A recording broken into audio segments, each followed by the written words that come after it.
Some very interesting revisions in the December 2022 RPA having to do with properties that are tenant occupied. One of them is a new disclosure requirement when the property being sold is occupied by anyone other than the seller. But one thing the revised RPA re-emphasizes is that if the property is occupied by tenant or anyone other than the seller, you need to attach the tenant occupied property addendum, otherwise known as the TOPA form, with your purchase contract. Before we take a look at what was revised in the RPA, let's revisit the TOPA form so you have a good understanding of why it's needed.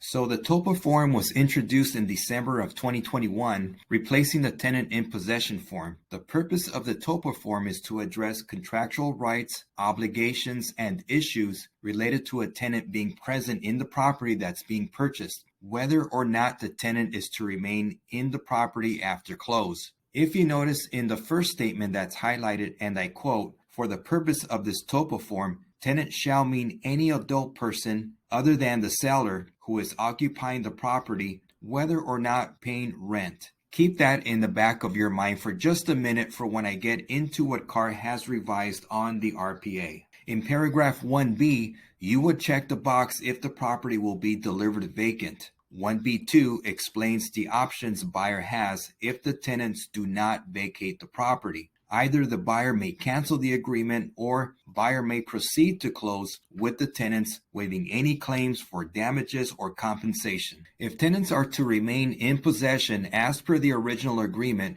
you would proceed to paragraph 2, which spells out all the conditions and covenants in such situations, such as turning over any rental agreements. You would also check if buyer would like any additional disclosures, such as income and expense statements, tenant estoppels, etc. Now that you have an understanding of the TOPA form, let's take a look at the RPA revisions I previously mentioned.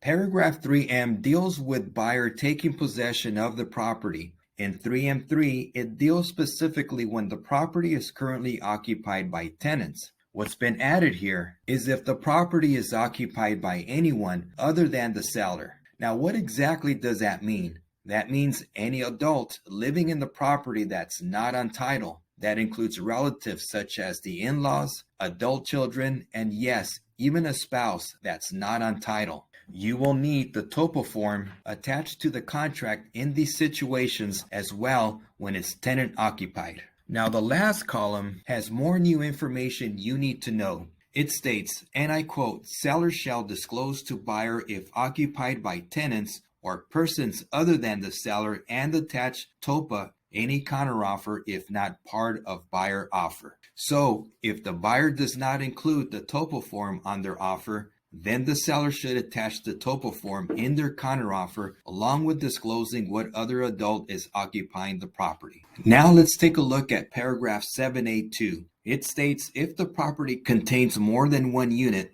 and the buyer will be owner-occupant, then the unit that the buyer is going to occupy must be vacant at close of escrow. Therefore, the buyer needs to disclose which unit they are going to occupy within 3 days after acceptance. Probably so that the seller will know which unit they need to provide the proper notice to tenant so that the buyer eventually does not have any issues with their owner-occupant type of financing.